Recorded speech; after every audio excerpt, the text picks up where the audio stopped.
My name's Katie. I'm a neurodivergent coach in Portland, and I am back reading Emergent Strategy by Adrienne Maree Brown. We are in the final section, Tools for Emergent Strategy and Facilitation. I think I've had a bit of resistance around reading this section because it's over 50 pages long, and I'm not really sure how to break it up. I guess there's also an outro, which is like 2 pages, but I'm just going to keep going because I would like to finish this book. It's been a really wonderful read, and I know there's a lot of important information in this section too. Okay, tools for emergent strategy facilitation. If you do not trust the people, they will become untrustworthy. Lao Tzu, Tao Te Ching. I was very much interested in the way people behave, the human dance, how they seem to move around each other. I wanted to play around with that. Octavia Butler. In my mind, this book is about facilitation, so I am ending with a last big evangelical burst of love for facilitation as a practice and tool set, a way of being with each other and in community in the world. We are about to enter the smorgasbord of favorite tools for facilitating section. These can be used within organizations, collectives, alliances, networks, and other formations. All of the following tools are either explicitly tools for emergent strategy or can be adapted to work with the elements of emergent strategy. There are 4 universal tools: trust the people, principles, protocols, and consensus, that just feel foundational. After that, I have grouped most of these tools by emergent strategy element, but feel free to liberate them and use them in any way that works for you. Trust the people. One of the primary principles of emergent strategy is trusting the people. The flip of Lao Tzu's wisdom is, if you trust the people, they become trustworthy. Trust is a seed that grows with attention and space. The facilitator can be a gardener, or the sun, the water. Often facilitators seem to do the opposite of this. We sit with the organizers of a gathering and try to figure out ahead of time every single necessary conversation we want to see happen, and then create an agenda that imposes our priorities on the organizers' priorities, on the people, or the organizers' priorities on the people who we have invited to gather, ostensibly because we care about what they think or about what they're doing. Then, a few hours or days into the gathering, we are harried and desperate because the people have realized what we're up to, or simply aren't feeling heard, and or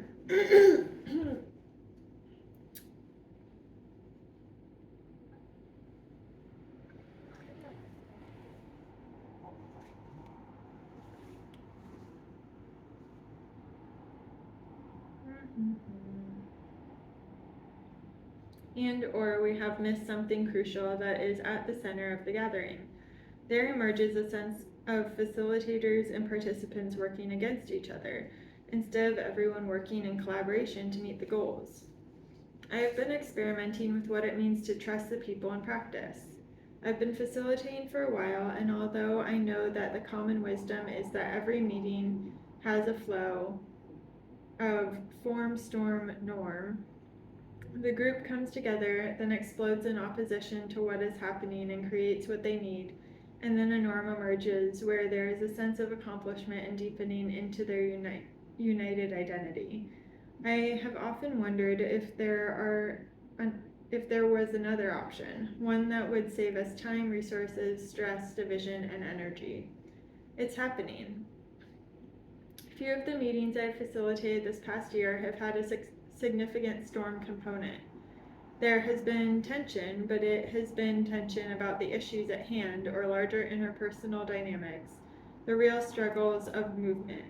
It hasn't been tension of people trying to find space to be heard and feel their time is well used.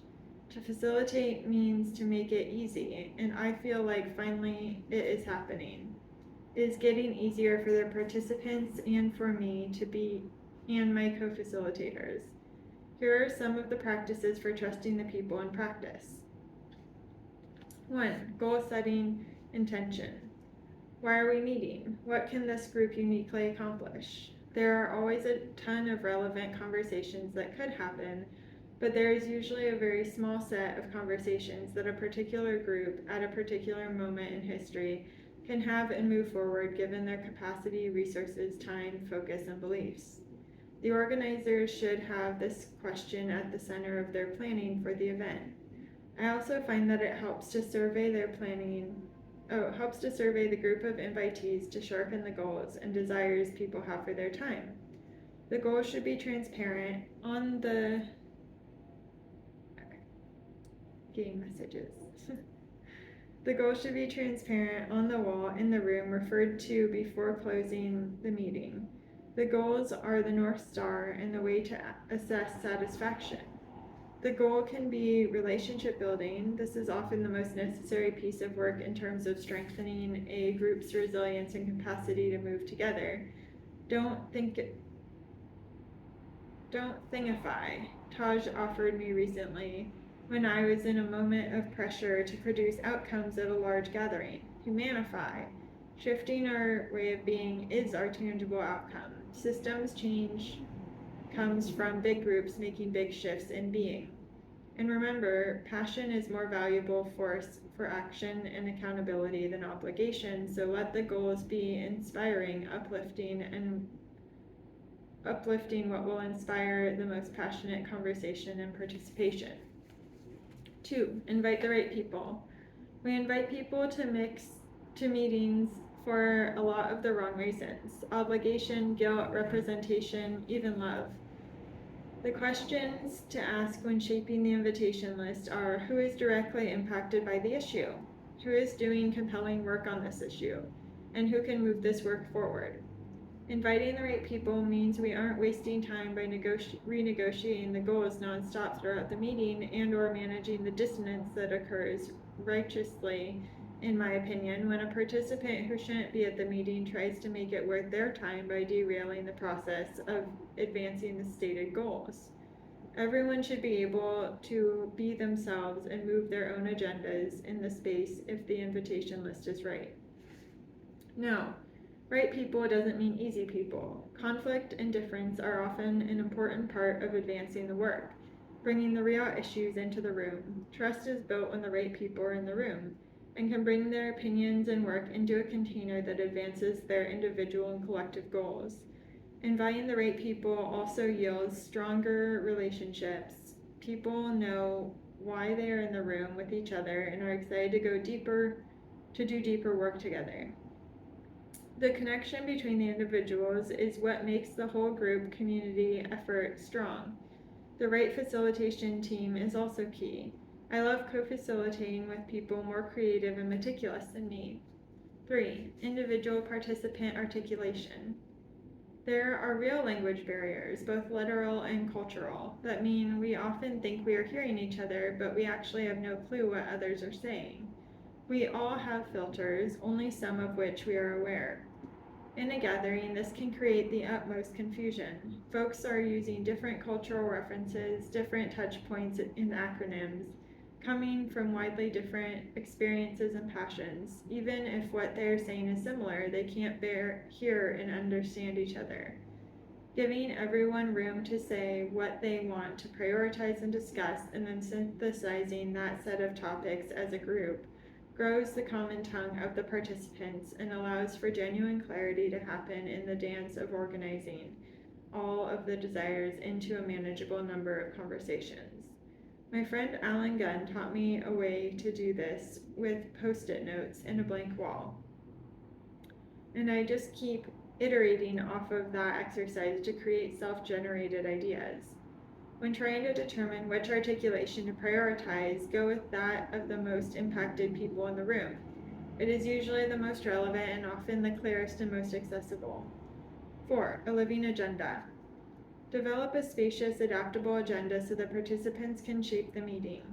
Again, our tendency is to make use of the precious in-person time of a meeting by filling up every minute from the beginning to the end of the day with formal session time, creating session schedules that are hard to change when new information comes along. These agendas are often burdened by an unrealistic hope and underestimation of how long conversations may actually take. Most conversations need at least an hour and a half to adequately cover a basic orientation around that content, identify what is needed, and identify clear next steps. And that's conservative. In an introduction round, and you add an introduction round, and you have a 2 to 3 hour conversation. A meaningful full group conversation needs roughly 5 minutes per person. Underscheduling the amount of time a conversation needs means that energy will start to build up as people look for a way to release their thoughts and ideas into the group.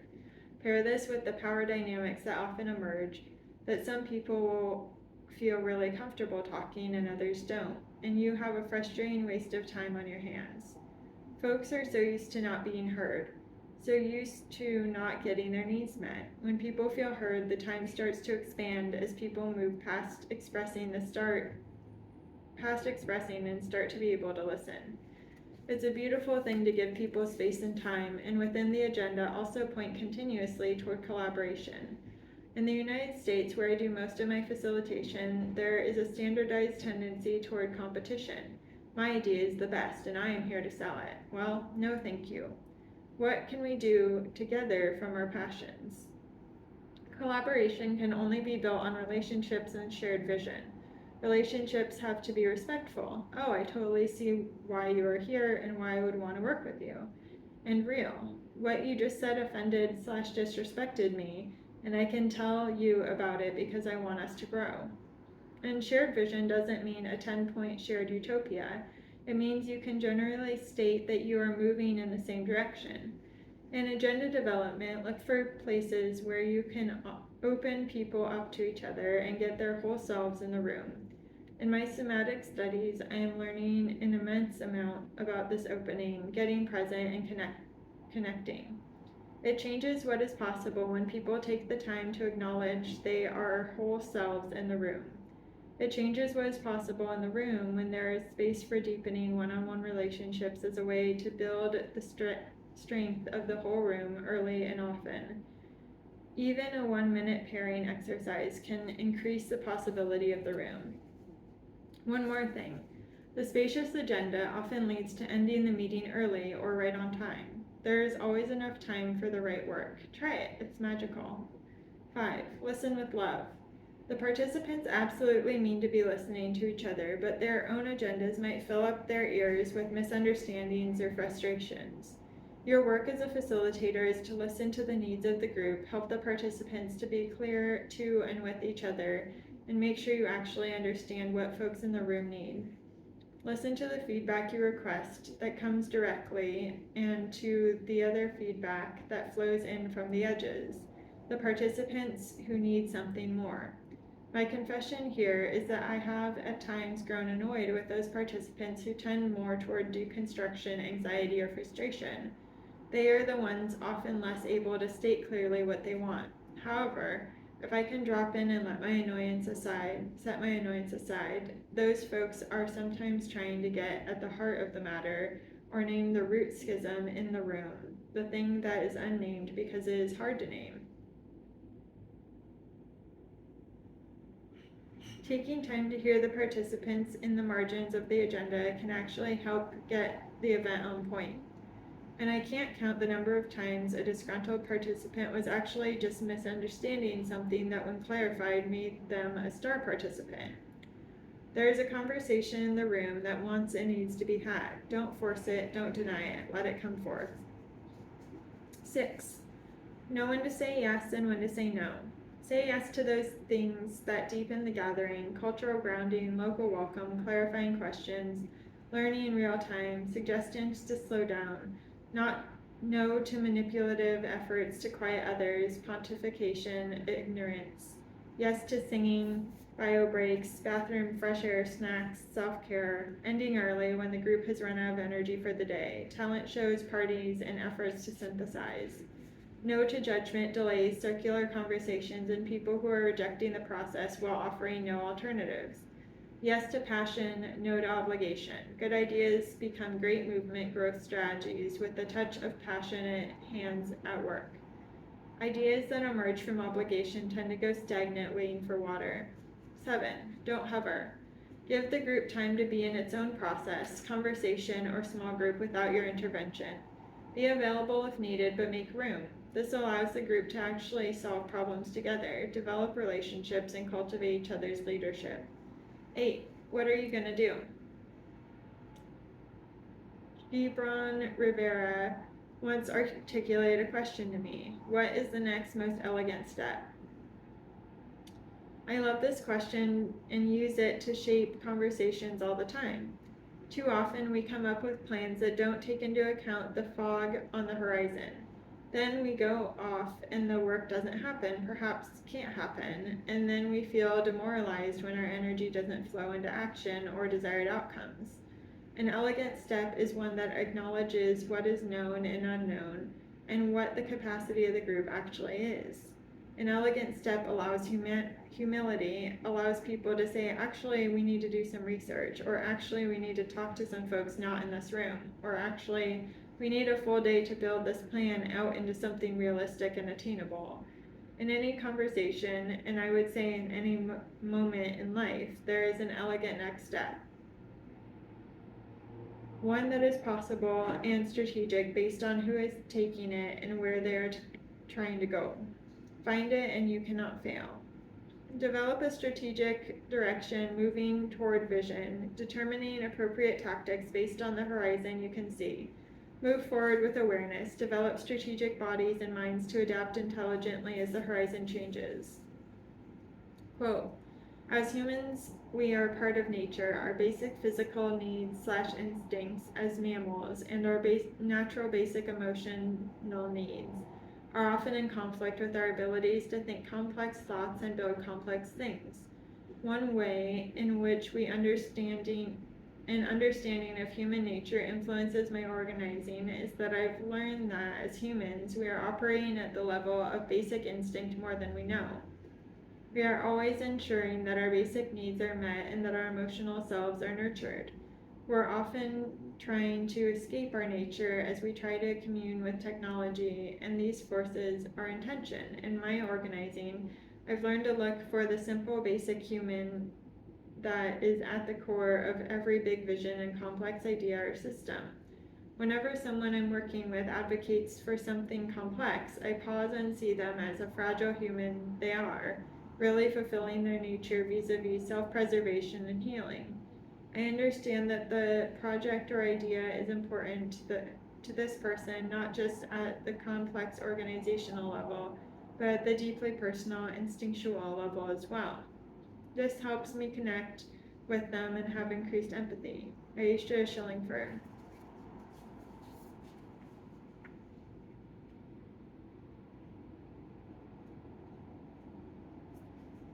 Okay, I think I'm going to pause there. We're about to move into a section called Principles, and I will see you again soon for that. Bye.